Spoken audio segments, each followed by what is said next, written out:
Bueno, muy buenas tardes, amigas y amigos de Chiloé TV. Después de un largo receso de programas aquí en nuestros estudios, hoy día retomamos este espacio en nuestro estudio de Chiloé TV para poder llegar hasta ustedes con una conversación que en definitiva nos sirva para provocar estos encuentros que se dan en las cocinas chilotas y en Castro en particular. Le hemos denominado a este programa Mateando en el 75. ¿Mateando por qué? Bueno, todos mateamos acá en Castro y en Chiloé. Uno viene a conversar con sus viejos, sus amigos, y el mate provoca una conversación cotidiana. Uno conversa al calor del mate sobre lo que está pasando y va a pasar en el día. Así que hemos querido denominar este espacio Mateando en el 75, en la idea de poder conversar lo que ustedes conversan en el colectivo, en su barrio, en el negocio, con su familia, cuando llega después de su trabajo, el tema del día. Así que no nos podemos desentender de lo que está pasando en nuestra comuna, en nuestra provincia.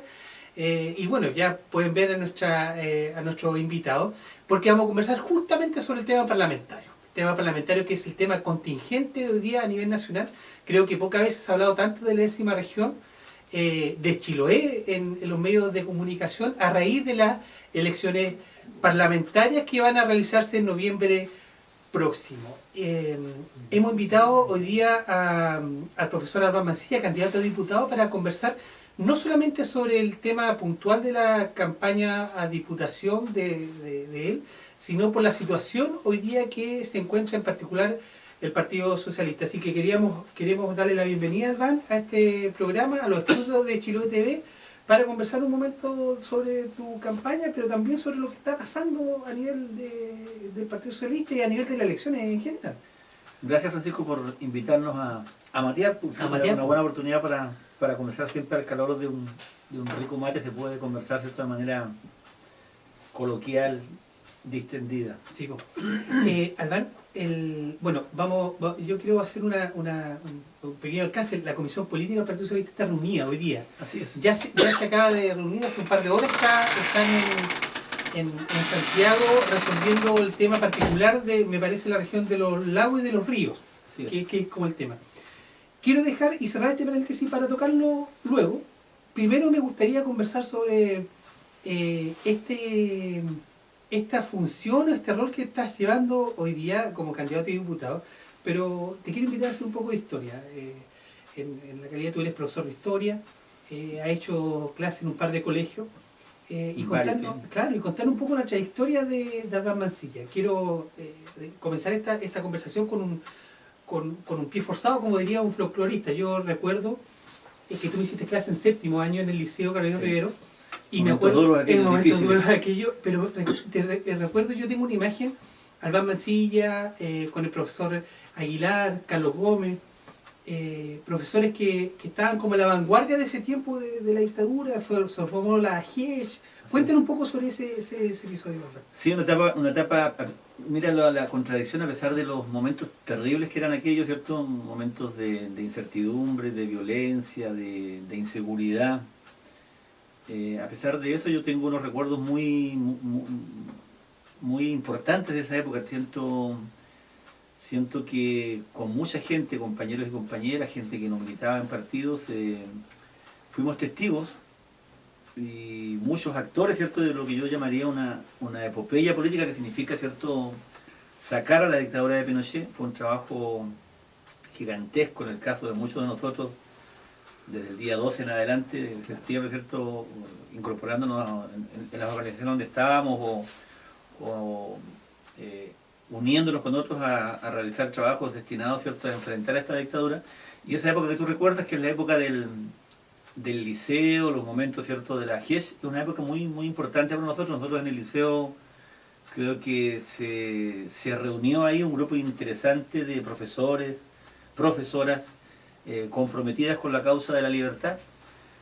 Recuerdo, obviamente, como tú dices, a Orlando Aguilar, a Carlos Gómez, Dante Montiel, Carlos Trujillo, el profesor Luis Maldonado, profesor de filosofía de esa época, y otros que es probable que se me escapen, pero mucha gente, ¿cierto?, que hizo su aporte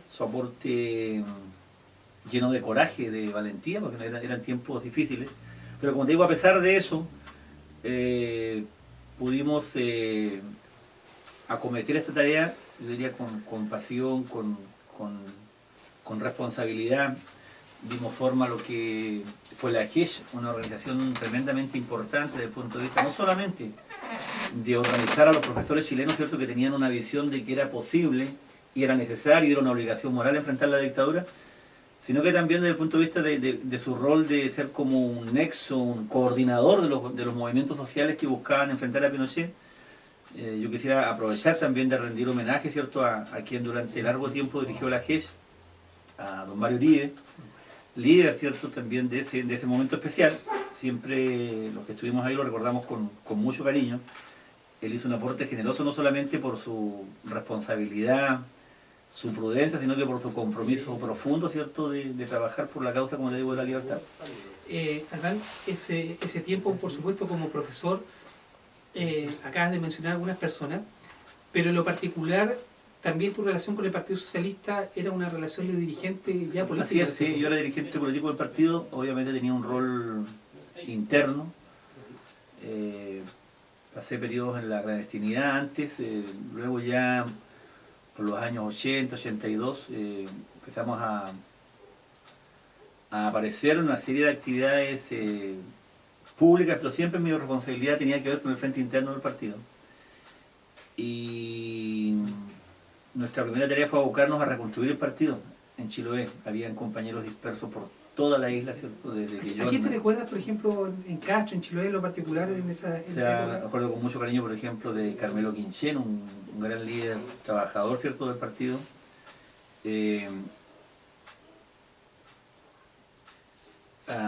Tengo un recuerdo muy grande, un agradecimiento además por su rol, por su actitud siempre valiente, comprometida, unitaria de David Sandoval. Un gran compañero, ¿cierto?, que le tocó jugar un rol importante en dictadura, ejerciendo funciones directivas en el partido desde lo público, lo cual tú conoces bien, no era fácil ejercer esas funciones. Y él siempre tuvo una actitud, como te digo, de un enorme compromiso, de una enorme valentía en estas tareas, así que siempre también un recuerdo muy cálido para él.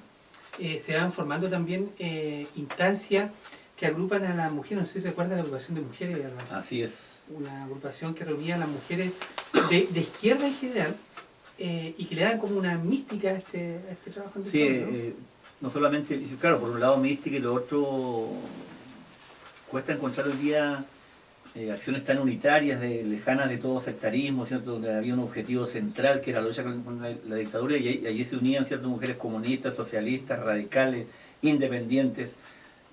Había una mirada, ¿cierto?, de un compromiso muy grande y que ponía el objetivo final, que era derrotar a esta dictadura por sobre los pequeños intereses de grupo, y eso yo creo que también es un momento muy importante,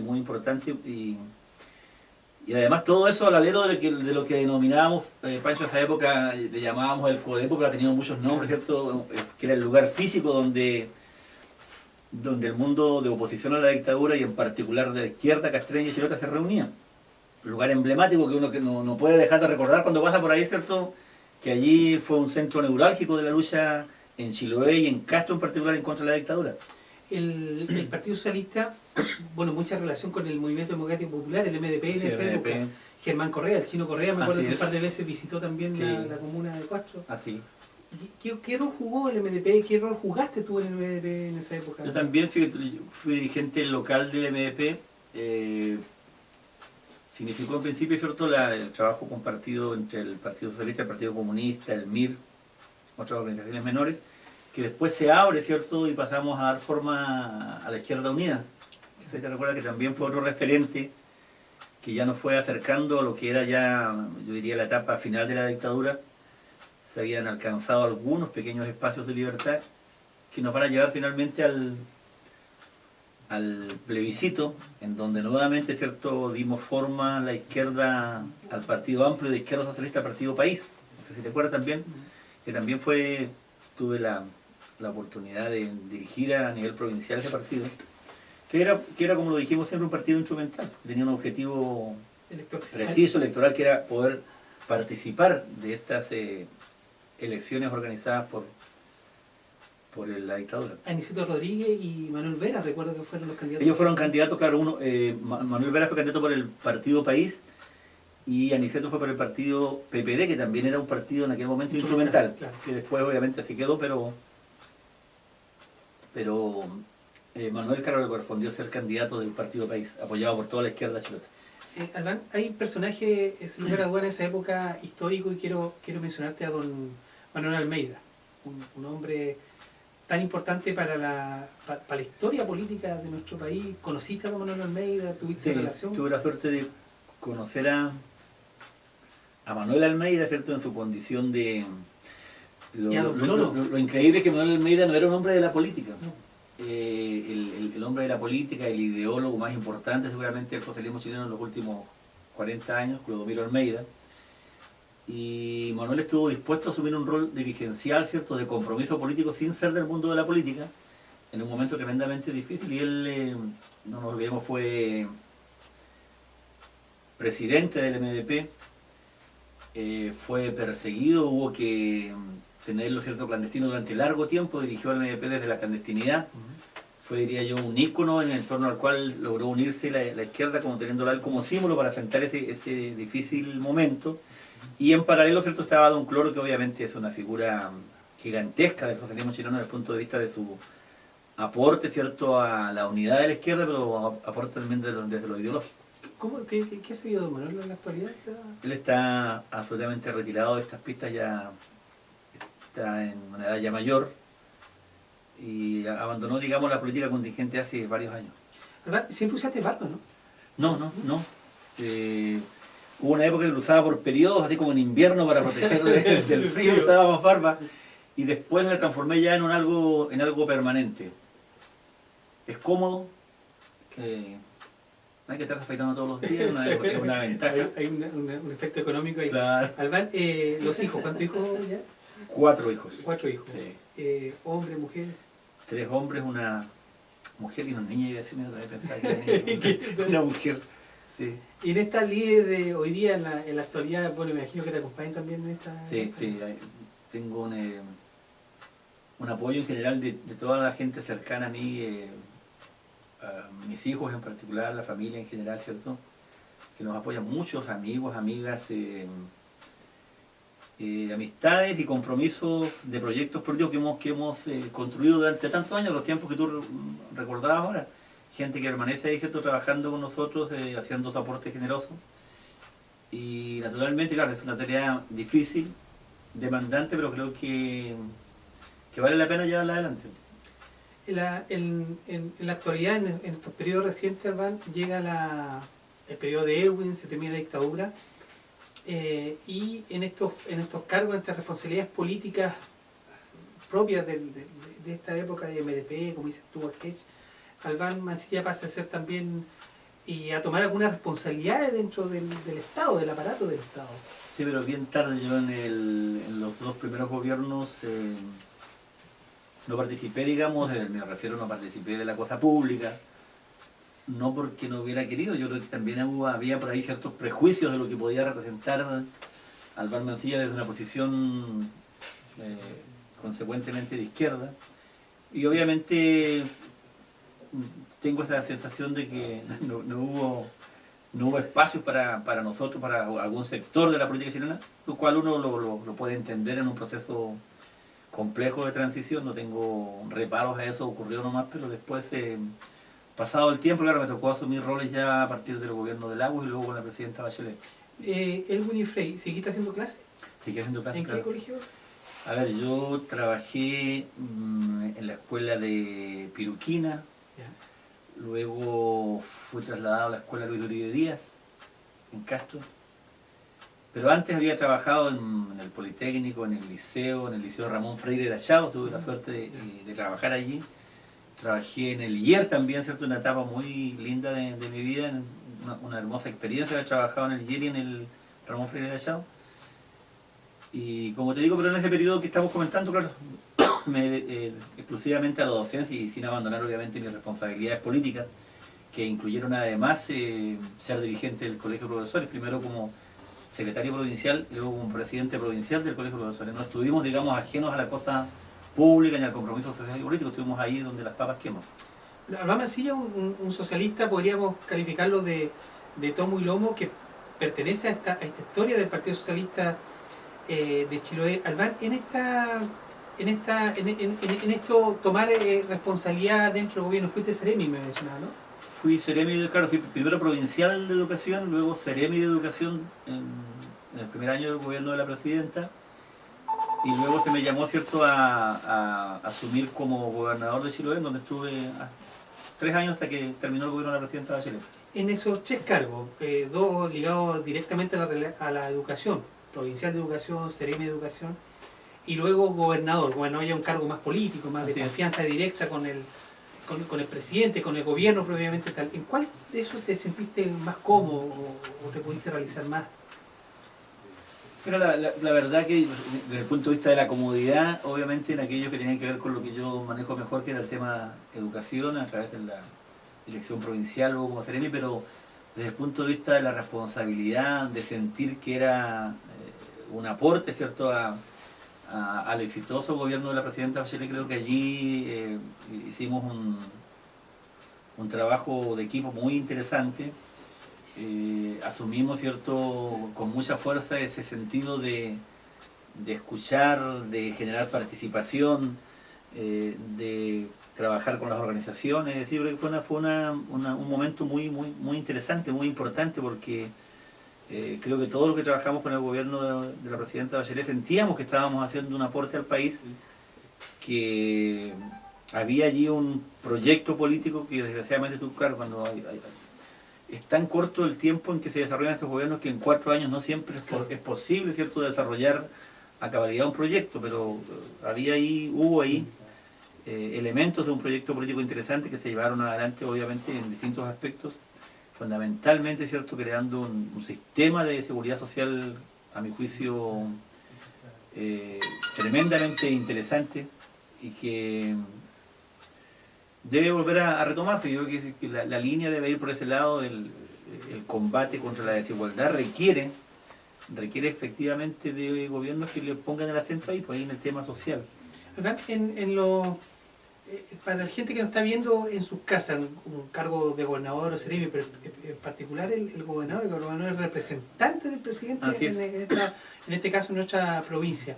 ¿Quién te llama para ser gobernador? ¿El ministro de Interior, la presidenta? ¿Cómo llega? ¿Te llaman, te avisan? Claro, te dicen que en este caso que la presidenta te va a hablar, y ahí se produce obviamente la conversación donde ella manifiesta su decisión de nombrarme como gobernador, en un momento muy, obviamente, emocionante, porque está llamando a la primera autoridad del país para incorporarte a lo que tú bien llamabas el equipo de gobierno, digamos, directo. Y eso obviamente es un momento también, para mí por lo menos, tremendamente emotivo. Es un acto de confianza. Y acto de confianza donde tú tienes que hacerte el propósito de no defraudar a quien ha confiado en ti. O sea, te ha entregado una importante responsabilidad y hay que cumplir y hacerlo bien. Y creo que en ese sentido no defraudamos a la presidenta. ¿Tuviste la posibilidad, me imagino, más de alguna ocasión, de conversar con la presidenta, ir a La Moneda, conversar con ella, compartir algunas inquietudes y necesidades también de los chilotes y hacérselo saber a ella, ¿no? Sí, en las giras que ella hizo a Chiloé, que estuvo en 2 oportunidades, y tuvimos obviamente la oportunidad de conversar, de manifestarle nuestras preocupaciones, en el sentido de que nos parecía fundamental seguir avanzando, por ejemplo, en lo que era la implementación del Plan Chiloé. A mi juicio, una de las decisiones políticas más interesantes de la presidenta y de las más interesantes tomadas en relación a Chiloé en los últimos, yo me atrevería a decir, no sé, 30, 40 años. Porque es un plan que definitivamente estaba destinado a cambiar el rostro de Chiloé. Avanzamos mucho en ese plan, pero no todo lo suficiente que estaba planificado, al extremo que hoy día vemos como la derecha prácticamente ha congelado ese plan Chiloé. En ese aspecto tuve la oportunidad de conversar mucho con ella. Ella tomó una decisión, yo diría, muy firme en el sentido de llevar adelante este plan, ponerle hartas lucas, hartos millones de dólares, y siempre manifestaba su preocupación por Chiloé, en particular porque este plan se llevara adelante. Así que ahí tuvimos una tarea importante de poder coordinar ese plan Chiloé. aparte del tema político, estoy tomando un mate solo para esto. Aparte de los temas políticos, obviamente, alguna conversación, alguna anécdota con la presidenta Albán, alguna comida que a ella le gustó, alguna localidad en particular que quiso visitar, algún comentario sobre Chiloé. Porque me imagino que sean los viajes, porque claro, está la reunión de protocolo, pero también está el viaje para ir de una localidad a otra y donde el gobernador lo acompaña. Claro, si no, más que anécdotas, yo diría siempre su interés por saber mucho de lo que pasaba en la isla, de ver cómo pudiéramos impulsar acciones, ¿cierto?, para avanzar en el desarrollo de la isla. Siempre una de las cosas que me impactó es su preocupación por Chiloé, ¿cierto?, su deseo de que las cosas anduvieran bien. Le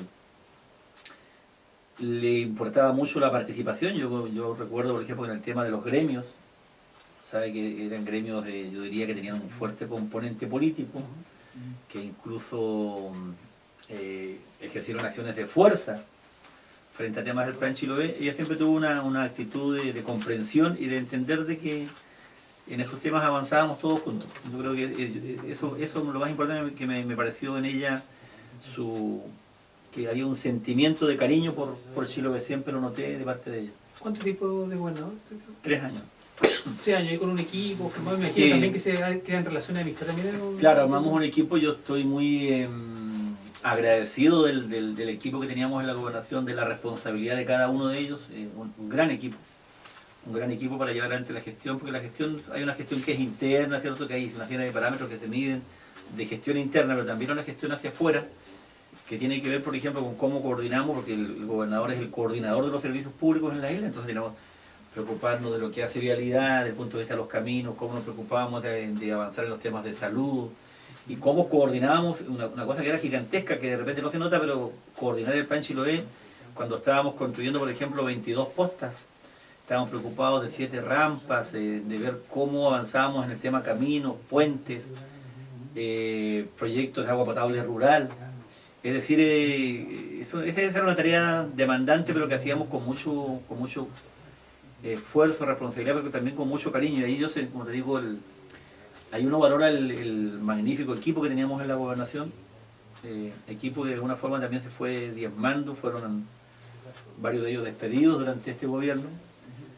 Pero creo que ahí yo tengo una deuda de agradecimiento hacia ellos por la actitud no solamente leal hacia la primera autoridad provincial, sino que su compromiso de trabajar por Chiloé, más allá de trabajar por un gobierno en particular. Yo creo que había ahí una mística que tenía que ver con cómo es el tema de poder trabajar por su tierra y por su gente. A ver, volviendo al tema contingente que te hacía alusión al principio, y te quise consultar por los hermanos Almeida, don Manuel y don Clodomiro Almeida, que uno en su época de juventud yo lo veía a ellos como muy... Siempre tengo la imagen de Almeida con Boloya Telke en una conferencia de prensa.